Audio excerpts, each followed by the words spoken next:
Paul says in 2 Timothy chapter 3 and verse 9 that literally he says, their teaching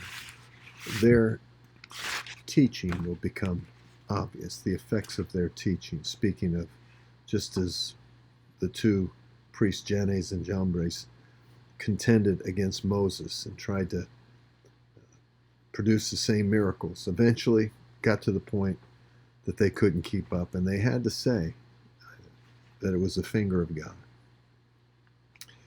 Eventually, every belief system reveals itself to be either true or untrue. Now, we've embraced many different belief systems regarding our interactions as human beings here in our culture, specifically regarding the way that we interact on a sexual level. We've decided that marriage is no longer necessary and that people can have relationships without entering into any kind of formal commitment, even though the Word of God very clearly identifies that commitment as being something that's to be a vital part of a family structure. There in Genesis chapter 2 and verse 22 and on to the end of that chapter. Actually ordained by God, and it is the premise upon which childbearing is to be established, that the man and the woman cleave to each other, they're committed to one another, they leave their home. Look, there was no family prior to that, but it's actually stated there that they leave their family structure and they create their own family structure, not independent of, but separate, and they produce their family, that God ordained that, and that was something that was to be honored. You find it throughout the scriptures, especially in the Old Testament, where the breakdown of these relationships or the defilement of these relationships was totally prohibited. But today we treat it as if it's nothing, and if that were true, if it doesn't matter what you do, then in all honesty, we should see the fruit of those decisions. They should bear fruit, and the fruit should be that it's very productive, that it actually has produced very sound and stable citizens and participants in our culture. Well, again, I think it's very interesting.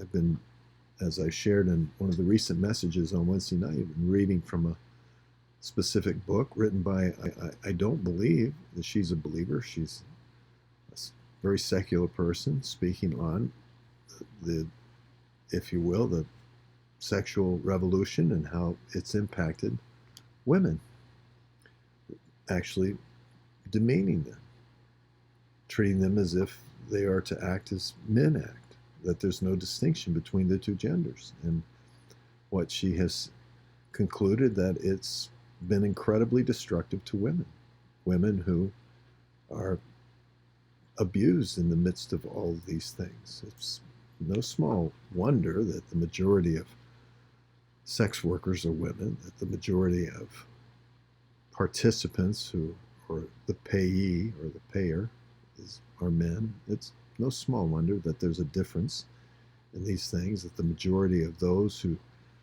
commit sexual offenses are men, that there's a difference between the two genders. I think it's obvious. I believe that everyone in the world knows this too, even if they won't acknowledge it.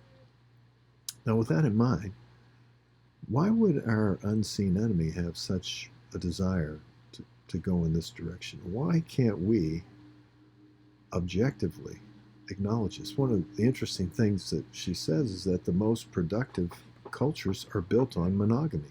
That's interesting. It's exactly what the Bible says. You can say, well, they allowed for multiple wives in the Old Testament, but all you have to do is read Jesus's clear statement in Matthew chapter 19 and verse 3 and on, that in the beginning, this is the way it was supposed to be. One man, one woman. And that God didn't intend for there to be a disruption of that union. And it wasn't supposed to be just a casual thing. It was a commitment.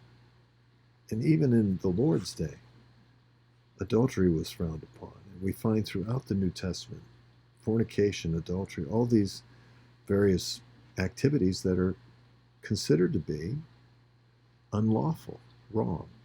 Let's call it sin. Now, if it was what our culture says it is, then we would see the fruit of that. If it isn't, we would also see the fruit of that. And her statement was that it's been actually destructive to culture.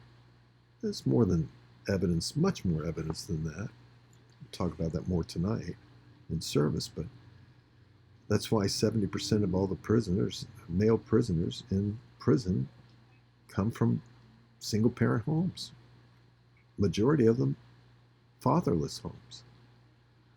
The breakdown of these very vital relationships that God has established as the core of our society, the very foundation of society, it doesn't happen without its effect. And what is amazing to me are all the people today who speak of poverty being the reason behind this, or many other variables. For example, the reason why people are on the street is because housing prices are so high. Those arguments are very interesting. I'm not saying they're not one of the variables, but the greatest indicator of poverty in our nation, which, by the way, leads the world in divorce and separation, the greatest indicator of poverty? Single-parent homes. It's 1 in 10 if you're in a married house, if children are raised in a married home, that they'll be in poverty. It's 50% chance if it's single-parent.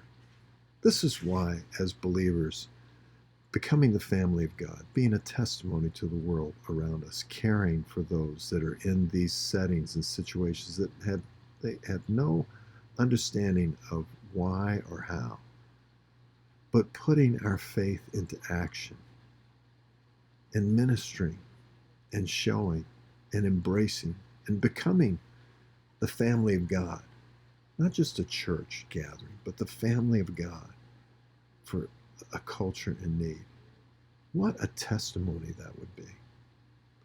I hope wherever you're at, that this can be the defining element of our lives, that we become the family of God, a testimony of what it should be, not only within our own nuclear family, but as the church for those that come out of a very broken world.